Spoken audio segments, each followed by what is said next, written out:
Good morning mga riders, RK Ventures. And today is a very special day dahil pupunta tayo ng Makati sa Archway Binelli, Makati. At I'm kinda excited also. At the same time, medyo kinakabahan. So I'm going to give you a quick review ng motor. And also, ang pinaka-importante is we're going to test ride those motorcycle. Sana lang wag umulan kasi pag umulan, it's going to be a disaster mga ka-riders. Hindi natin marireview na maayos yun. Pero hindi naman siguro kasi mga 10 o'clock in the morning, yun yung start ng test ride nila.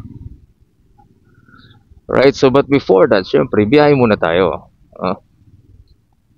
Kailangan muna natin kumita ng pera. And then later on, tsaka tayo mag-enjoy. Alright, so see you later mga riders. So, it's going to be fun mamaya. Yes sir, and finally we are here at Binelli Archway Makati at ito po yung tatlong motor na i-test ride natin. Ang dalawang bagong labas na motor ng Benda Motorcycles, ito yung cruiser type, ang Chinchilla 450, at dito sa kabila naman is another cruiser type but it's a bobber, ang Napoleon 500, right? At yung po si Sir Ken, the marketing agent. Yan, ang ganda rin ng bobber, pero mas gusto ko yung looks ng Chinchilla. And ito ang 800cc na motor ng Binelli, of course, Leoncino Trail. It's a trail type. Ang ganda nito, laki. Pero mas interesado ako dun sa dalawa. Alright, so later on i-test ride natin to. Wala pang gas lang, so hintayin natin na malagyan ng gas. I'm feeling excited to test ride this two motorcycle. Alright mga riders, so yan, nilalagyan na po ng gas yung mga motor. So we're ready para ma-test ride na natin tong mga motor na ito. At bago tayo magsimula pala dun sa road test na yan, ay gusto ko muna magpasalamat sa Binelli Archway Makati, at located po sila dito sa 6916 sa Washington Street, Barangay Padre Pio, Makati City. Alright mga riders, so sa lahat ng mga gusto pong mag-test ride ng mga motor na to, punta lang po kayo dito. Hanggang bukas po meron pa sila, parang hanggang Sunday yata test ride. Kaya punta na kayo dito mga riders para ma-test yung mga motor nito. Alright mga riders, so it's the moment of truth. Let's begin with this Benda Napoleon Bobber, a 4-stroke dual overhead camshaft B-twin engine, 500cc. Yeah, so unang upo. Alright. So sobrang lapat sa akin. I'm 5'8", 174 centimeters at ganito yung tsura ko, no? And look at that, napakalaki ng tangke. And panalo. So sa riding position, medyo forward ng konti sa parang ganun. Hindi naman nakalin masyado, pero naka-forward lang. Alright, so start natin.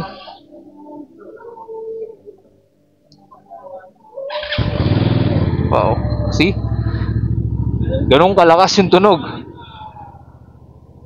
Yeah, and tara. Let's go with the first. One down, no? One down, 5 up. Unang, let's go with the first gear.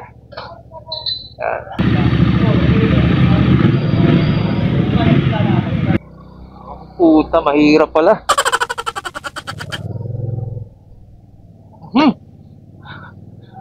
Di pa ako sanay mga ka-riders.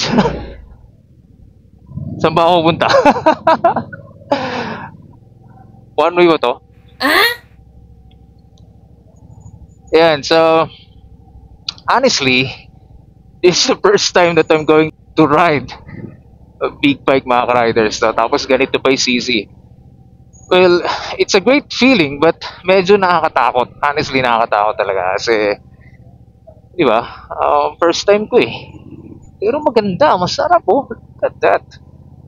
Tapos yung salamin, ayos pala itong bar and side mirror, maganda. Sarap sa pakiramdam, medyo mabigat lang mga ka-riders sa harap. Medyo nandun yung weight. Ewan ko pero Ganun yung pakiramdam sa akin. Pero okay yung pakiramdam. Okay, okay naman. Siguro nanibago lang ako dahil first time ko. And relax yung sitting position sa may babandang paa kasi medyo naka-forward ng konti. Di natin pwedeng ibirit dito sa lugar na to kasi loop lang to mga ka-riders eh. Saan ba? Saan na ba tayo?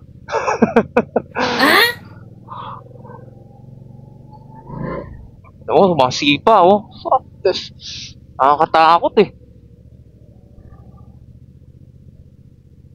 Nasaan mo ako? Fourth gear? Parang ganun yata. Ayan oh, napakabagal natin mga ka-riders. Siyempre, iniingatan natin to eh. Test ride lang to. Ang laki ng tangke. Ang poging tingnan pagka ito yung dala mo sa daan, sigurado mapapalingon yung mga tao sa'yo. Pero sa tulad kong beginner sa ganitong motor, medyo nakakatakot. Yeah, but gonna try one more round pa. Oh my goodness, pero medyo may init ha. Nararamdaman dito banda sa may kita ko banda.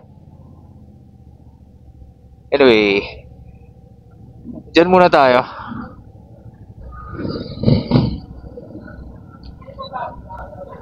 So yun mga ka-riders, ito pala yung touchscreen. So sabi ni Sir Ken yun, yung mabait na sales agent dito. Oh, touchscreen pala siya. Oh, di ba? Oh, di ba? Ayos ha, panalo. Alright, let's try this again. Isang ikot na lang dito, din okay na. 1 down, 5 up, same lang din. Palampasin muna natin to.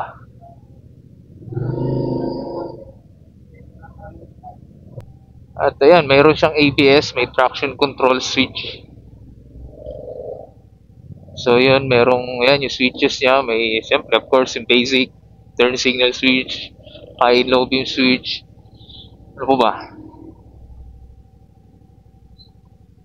Kusina, sa harapan naman, may hazard light, then, patay ng ilaw, then electric start and engine kill switch. So, ganun. But ito, advantage ito is, this one is, touch screen yung kanyang digital meter panel. No? So, dun siya naging high-tech. Pero sa sitting position, medyo sub-sub mga riders, honestly. Relax yung paa, pero yung katawan, medyo sub-sub ka. Naka-pull forward ka. So, ganun po. So, pag nag-long ride, ewan ko kung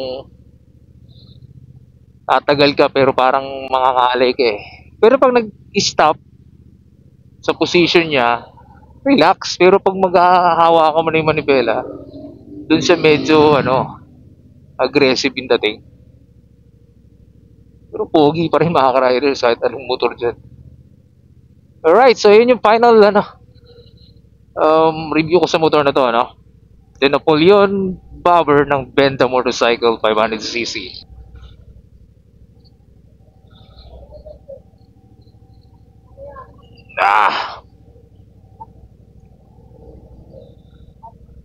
Woo!